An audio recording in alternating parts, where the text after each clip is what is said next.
अब आप मुझे बताइए, पता नहीं इस सभा में कोई बेचारा मुसलमान है कि नहीं है, अगर होगा तो मुझे बड़ा फक्र होगा। जरा उनसे पूछें कि कुरान मजीद में लिखा हुआ है कि नहीं लिखा हुआ है। कुरान मजीद में लिखा है कि 1,24,000 पैगंबर आते रहेंगे। उनकी शक्ल क्या होगी, उनकी भाषा क्या होगी, उनका रूप क्या होगा, उनकी जबान क्या होगी, वो किस इलाके में होंगे, वो दुनिया के किसी इलाके में आएंगे, अलग अलग रूपों में आएंगे, और इस धरती पे जो भी अनाचार और अत्याचार हो रहा है, मजहब के नाम पे हो रहा है, कम से कम उसको ठीक करेंगे। मैं भी इस बात को मानता हूं, इसमें कोई बात नहीं है कि अगर कुरान शरीफ में लिखा है तो लिखा होगा। मुझे लगता है ठीक ही बात लिखी होगी, क्योंकि हमने समय समय पे बड़े सारे पैगंबर आते हैं। अब पैगंबर का मतलब ये नहीं होता मेरे भाई कि वो कदूरा लगा के आएगा, छोटे भाई का पजामा बड़े भाई का कुर्ता पहने होगा, गोल टोपी लगाएगा, अल्लाह अल्लाह की बात करेगा, तस्बीह उसके हाथ में होगी, ये नहीं लिखा है उसमें। वो उज़्बेकिस्तान में हो सकता है, वो अज़रबैजान में हो सकता है, वो हिंदुस्तान में भी हो सकता है, और वो आएगा और सच बात कहने के लिए अपने लोगों की गाली भी खाएगा।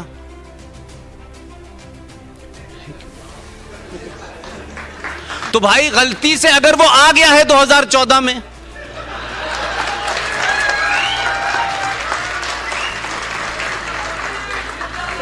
तो आप मुझे बताइए कि कोई दुनिया का ऐसा लीडर होगा कि जो आया तो हो इस बात के लिए, पहचान तो उसकी ये हो कि ये हिंदू लीडर है, ये हिंदुओं का मसीहा है, यही उसकी इमेज है। लेकिन इस सब के बावजूद कि इस देश में 2-2 वोट लेने के लिए लोगों की विचारधाराएं बदल जाती हैं, स्लोगन बदल जाते हैं, लोग मंदिर जाने लगते हैं, लोग मस्जिद से दूरी बना लेते हैं, लोग मंदिर में चले जाते हैं, लेकिन उसके बावजूद भी अब अगर मैं उसको कहूं पैगंबर है तो लोगों को बुरा लग जाएगा। मैं कहता हूं आधुनिक दौर में जरूरी नहीं है कि लोग कुर्ता पजामा पहन के आए, पैंट टाई पहन के भी आएंगे।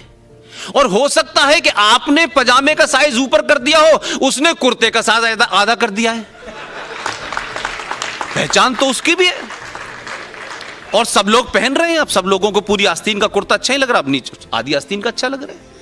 तो अब आप उसे पैगंबर कह दें, मसीहा कह दें, रिफॉर्मर कह दें, आया तो है। अब उससे हमने कहा धारा 370 हटाओ, उसने कहा वो बाद में हटाऊंगा। पहले मुझे इस देश में 40-50 करोड़ जो मुसलमान हैं, जो मुसल्लत ईमान है, जिनका कंप्लीट ईमान है, कोई बेईमान नहीं है उसमें, सब 100% अल्लाह के मानने वाले हैं, कुरान और हदीस के रास्ते पे चलने वाले हैं, 5 वक्त की नमाज पढ़ते हैं, अल्लाह को याद करते हैं।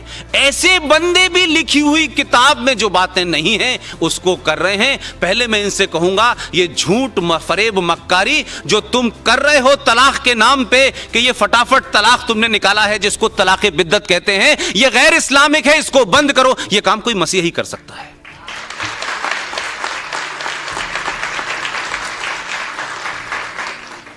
क्योंकि अगर ईमानदार होते और मुसल्लत ईमान होता मुसलमानों का, और कुरान की बात करते, ईमान की बात करते, मोहम्मद साहब का जिक्र करते हैं, तो इनसे पूछो कि पिछले 70 साल से तो मैं नहीं जा रहा।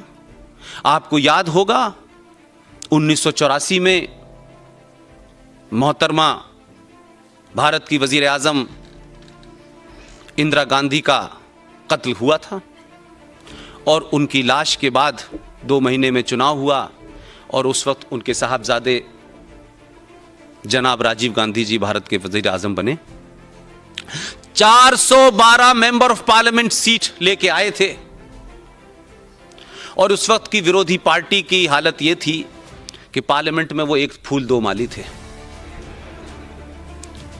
उस 412 सीट लाने वाले इतनी मजबूत सरकार ने 1985 में एक गरीब 70 साल की औरत, 70 साल की औरत, एक पढ़े लिखे वकील की बीवी थी,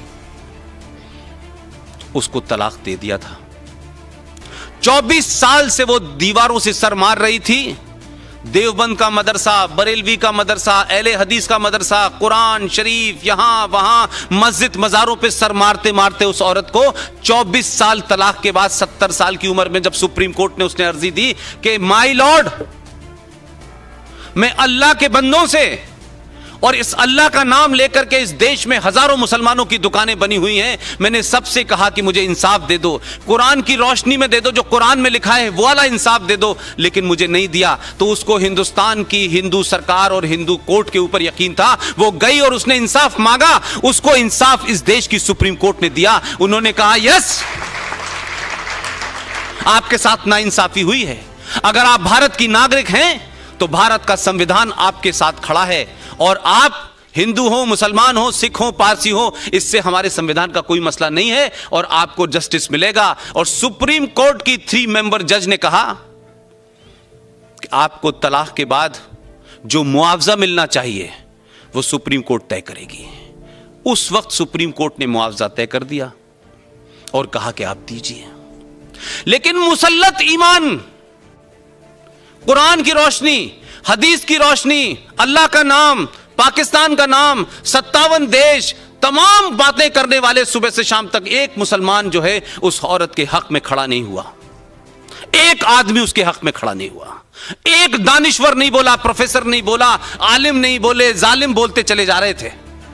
लेकिन क्या हुआ, इस भीड़ तंत्र ने और उस वक्त की सत्ताओं के वोट बैंक ने उस सुप्रीम कोर्ट के फैसले को 412 सीटों से जीती हुई सरकार ने फैसला बदल दिया, क्योंकि वो जिहादियों के साथ, दंगाइयों के साथ खड़े हुए, एक औरत के साथ सरकार नहीं खड़ी हुई। और आज उसका नतीजा यह है कि 1985 से जरा समय जोड़िए कितना निकल गया, सेकुलर सरकारें थी, वो सेकुलर सरकार उस गरीब मुसलमान औरत के साथ नहीं खड़ी हुई, क्योंकि उस मुसलमान औरत के साथ खड़े हो जाने से ये जिहादी वोट बैंक जो था वो नाराज हो जाता।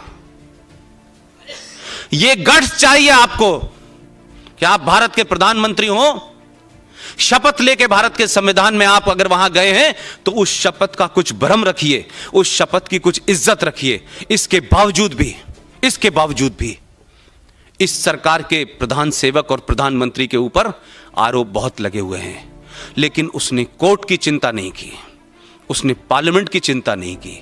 3 बार 3 तलाक का ये जो धंधा चल रहा था मौलवी और मुल्लाओं का, इसको ऊपर ऑर्डिनेंस लाया और कहा कि ये नहीं होने देंगे। अब इस बात को कहते हुए अगर मैं ये कहूं कि वो आधुनिक भारत का पैगंबर है तो लोगों को बुरा लगेगा कि पैगंबर तो मुसलमान होता है, तुम कैसे कह रहे हो कि ये पैगंबर है। मैंने कहा कुरान में लिखा है कि हर शक्ल में आएगा, अलग अलग शक्लों में आएगा, क्या नाम होगा, क्या पता होगा, ये नहीं पता, तो मानने को तैयार नहीं है भाई।